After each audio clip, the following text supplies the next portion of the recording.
তো বন্ধুরা, আজকে তোমাদেরকে বলবো একদম সহজ পদ্ধতিতে মুসুর ডাল এইভাবে যদি রান্না করা যায় তাহলে গরম ভাতে খুব সুস্বাদু লাগবে।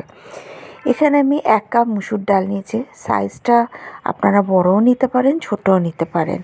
তো আমি এখানে 1 কাপ মুসুর ডাল, তাতে হচ্ছে কিছু বিম কড়াই অ্যাড করেছি। যেহেতু এখন শীতকাল, প্রচুর বাড়িতে ভেজিটেবলস থাকে আর বাচ্চারা তো ভীষণ ভালো লাগে। অনেক সময় বাচ্চারা ভেজিটেবলস খেতে চায় না। ডালে যদি এরকম কটা ভেজিটেবলস দিয়ে দেন তাহলে কিন্তু ওরা অবশ্যই খেয়ে নেবে, আর খেতেও ভীষণ টেস্টি। আর এখানে আমি হচ্ছে একটা টমেটো দিয়ে দিচ্ছি। টমেটোর কুচিটা কিন্তু একেবারে একসাথে, ডাল, ভেজিটেবলস, টমেটো সমস্ত কিছু, একটু পেঁয়াজ অল্প মতন, মানে বেশি না, অল্প মতন পেঁয়াজ, আর দুটো হচ্ছে গ্রিন চিলি, মানে হচ্ছে সবুজ লঙ্কা দিয়ে দিলাম। তারপর এখানে আমি দিয়ে দেবো একটু গাজর।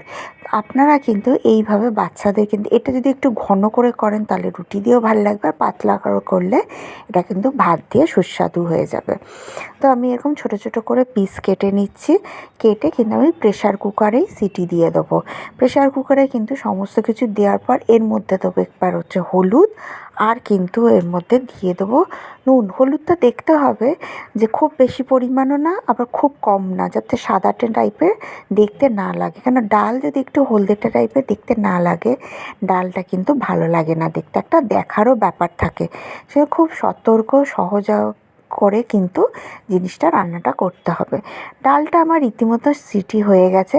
তারপর এখানে দেখুন আমি তেলের মধ্যে সম্বারে তেজপাতা, তারপর হচ্ছে আদা কুচি, রসুন, আর হচ্ছে জিরে দিয়ে কিন্তু আমি এখানে সম্বারটা দিয়ে দিলাম। ঠিক আছে, এখানে দেখুন আমি ডালের সম্বারটা দিয়ে দিলাম। এই যে আমার ডালটা ফুটছে, দেখুন ভেজিটেবলসগুলো বোঝাই যাচ্ছে। আর নামাবার আগে আমি একটু ধনেপাতা দিয়েছি। আপনারা একটু ধনেপাতা দিয়ে দেবেন। ঘরে দেখুন প্রচুর ভেজিটেবলস থাকে আমাদের শীতকালে। এইভাবে ডালটা, মুসুর ডালটা রান্না করুন, খুব ভালো লাগবে, খেতেও ভালো লাগবে। আমাকে কমেন্ট করে বলবেন কেমন হয়েছে। প্লিজ সাবস্ক্রাইব করে দেবেন, লাইক শেয়ার সাবস্ক্রাইব করে দেবেন। আবার একটা নেক্সট ভিডিও দেখা হচ্ছে।